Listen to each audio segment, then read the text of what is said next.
भगवान के श्री चरणों में वंदन, परम पूज्य गुरुदेव के चरण कमलों में नमन और यहाँ उपस्थित सभी साधक वृंद, सभी भक्त, सभी को अभिवादन, हरिओम। भगवान की कृपा का आवाहन करते हुए हम लोग इस रामायण सार ज्ञान नीति का प्रारंभ करते हैं। 7 दिनों में हम लोग रामायण का संक्षेप में परिचय हमको होगा, सार हम देखेंगे और लोगों को सार में रुचि होती है। एक फल भी होता है तो फल का जो सार होता है वो होता है रस। आम की गुठली और छिलके में लोगों को इंटरेस्ट नहीं है, इसमें इंटरेस्ट है रस में। रामायण तो बहुत विशाल है, कई महीनों तक, वर्षों तक चर्चा की जाए तो भी कम है। लेकिन हम लोग जो मुख्य प्रसंग है, मुख्य उसका जो मैसेज है, संदेश है, वो हम लोग देखेंगे। जैसे आजकल क्रैश कोर्स होता है, इट इज लाइक दैट। प्रेम से गाइए, श्री राम जय जय राम, श्री राम जय राम, श्री राम जय राम। तब तो कभी की खत्म हो गई होगी, लेकिन ये केवल इतिहास नहीं, इसकी गहराई नाप नहीं सकते। और इसीलिए आज पूरे विश्व भर में रामायण लोग पढ़ते हैं, सुनते हैं, हजारों की संख्या। और याद रखना, रामायण केवल भारत में ही प्रसिद्ध हो ऐसा नहीं है। रामायण अनेक देशों में और उनकी भाषाओं में लोगों ने लिखा है। थाईलैंड में है, इंडोनेशिया में है, तिब्बत में है। जो राम जी का घर है उसको कहते हैं रामायण। कई बार जो है ना, हिंदी में ये रामायण शब्द बहुत गलत अर्थों में लोग प्रयोग करते हैं। कोई व्यक्ति आता है और अपना दुख सुनाता है, समस्या सुनाता है, तो लोग क्या कहते हैं, ये आता है और अपनी रामायण शुरू कर देता है। तो याद रखना, रामायण कोई दुख भरी कथा का नाम नहीं है, बल्कि सारे दुख को मिटाने वाली। बुध विश्राम सकल जनि रंजनी, राम कथा कलि कलुष विभंजनी। सारे कलवश, सारे स्ट्रेस और टेंशन, तनाव, इन सब से मुक्त कराने वाला। और घर एक ऐसा स्थान होता है जहां हम उस व्यक्ति से मिलते हैं, है ना, जो वहां रहता है। तो राम जी से यदि मिलना है तो कहाँ जाना पड़ेगा? तो बोले इस पुस्तक के पास है वो शब्द, लेकिन शब्द में छिपा हुआ कौन है? बोले राम। इसलिए जब इसकी चौपाइयाँ हम पढ़ते हैं, श्लोक पढ़ते हैं, तो ये अनुभूति होती है कि हम भगवान के साथ हैं। आ जाए, मुस्कान भाग जाए, ऐसा नहीं। तो भगवान स्मित पूर्व भाषी के साथ है। रामो द्विर्ना विभाषते। राम जी 2 बार नहीं बोलते, क्योंकि एक बार में इतना बढ़िया बोलते हैं, इतना सुंदर बोलते हैं, फिर दूसरी बार उसको करेक्ट करने के लिए कोई गरज नहीं, जरूरत नहीं। हाँ, हम लोग क्या अरे मैं अपने शब्द वापस लेता हूँ, ऐसा लोग बोलते हैं, या मैं थोड़ा उसमें करेक्शन करता हूँ। लेकिन भगवान की वाणी कैसी? सत्यम प्रियम मितम हितम। ये और भगवान की प्रतिक्रिया हम लोग देखेंगे, सुंदर प्रतिक्रिया। जब कोई विषम परिस्थिति है तब भी उनका जो मन है वो एकदम सम है, शांत है। प्रसन्नताम यान गताभिषेक तथा न ममले वनवास। एक क्षण में उनको खबर मिलती है कि राज्याभिषेक होने वाला है, दूसरे क्षण में खबर मिलती है कि नहीं, जंगल में जाना है। लेकिन उससे उन्होंने अपने आप को विचलित नहीं किया या कंप्लेंट नहीं की, शिकायत नहीं की कि ये क्या। तो मन का बैलेंस, तो ऐसे एक एक गुण है, उन सारे गुणों से विभूषित ये भगवान की कथा है।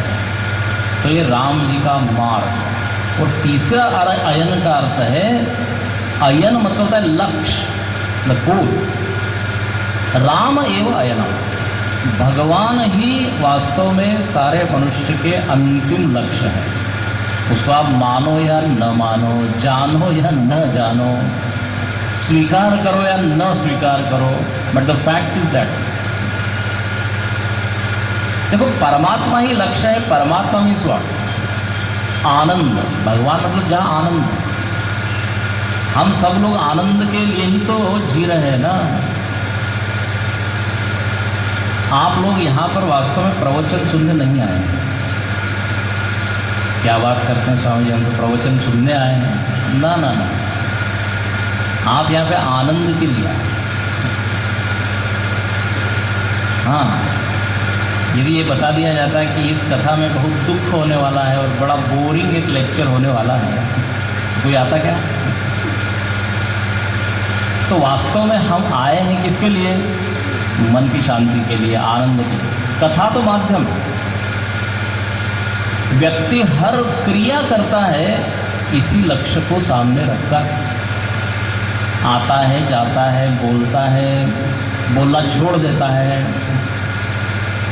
जहाँ उसको दुख का जरा भी गंध आता है ना कि यहाँ जाने से दुख होगा, वो कैंसिल कर देता है।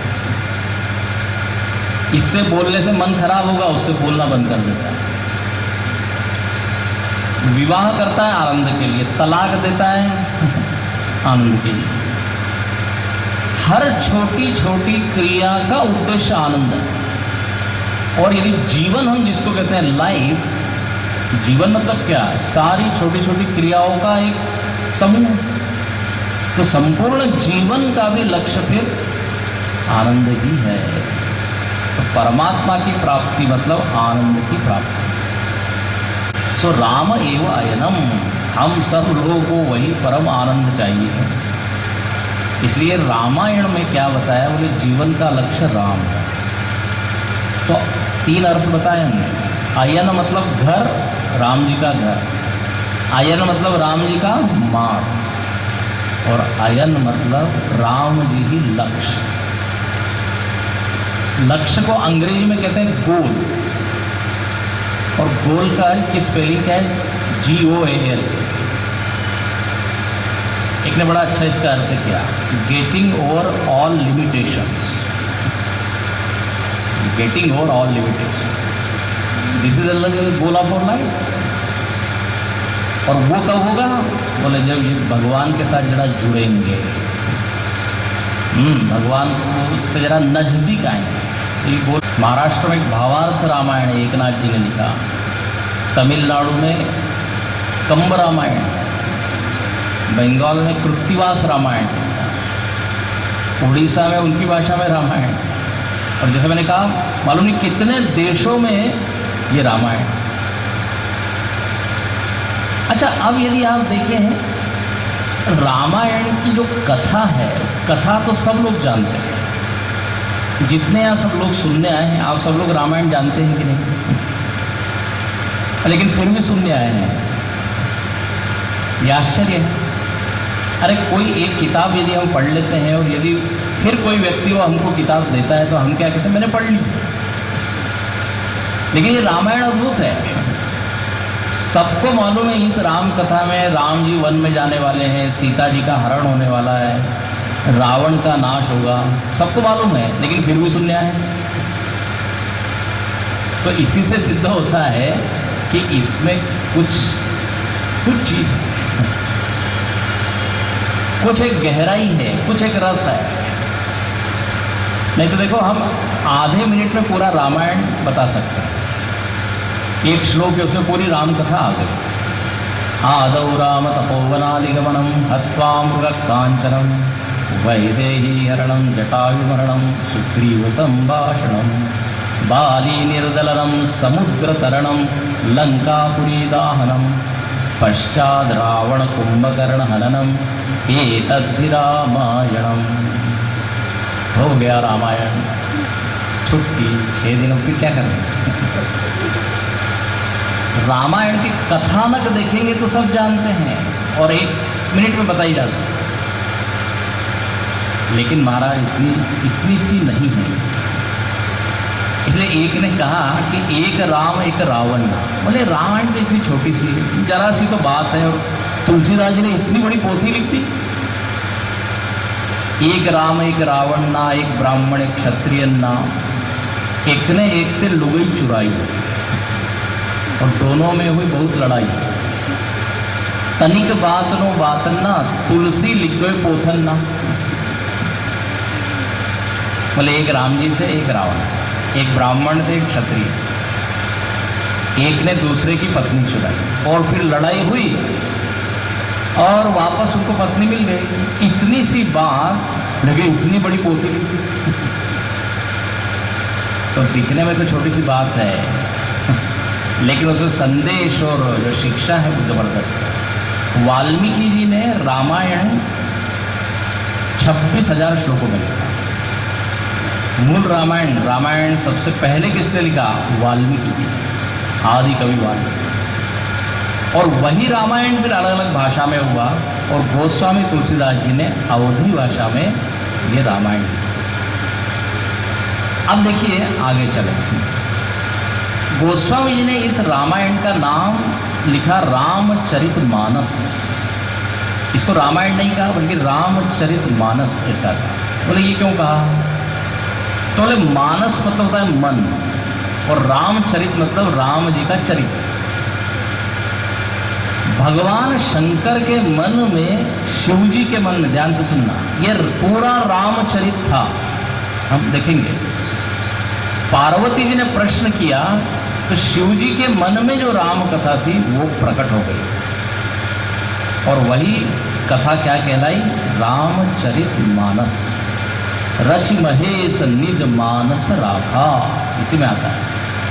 तुलसीदास जी इसलिए कहते हैं कि क्रेडिट मुझको मत दीजिए, ये मैंने वास्तव में लिखा नहीं है, ये तो भगवान शंकर की कृपा है। मैंने केवल उसको भाषा में बांध दिया है, भाषाबद्ध निबद्ध, भाषा में बांधा, भाषाबद्ध करई में सु। तो गोस्वामी जी कहते हैं शिवजी इसके रचना था। तो चूंकि शिवजी के मन में था इसलिए इसको कहा रामचरितमानस। अच्छा, अब इस रामचरितमानस में या रामायण में कितने कांड हैं? तो कहते हैं 7 कांड हैं। तो शायद आप लोग कम से कम नाम तो जानते ही होंगे। परमात्मा भीतर बैठकर नियंत्रित करता है, but he doesn't have any form. ये भगवान का रूप है।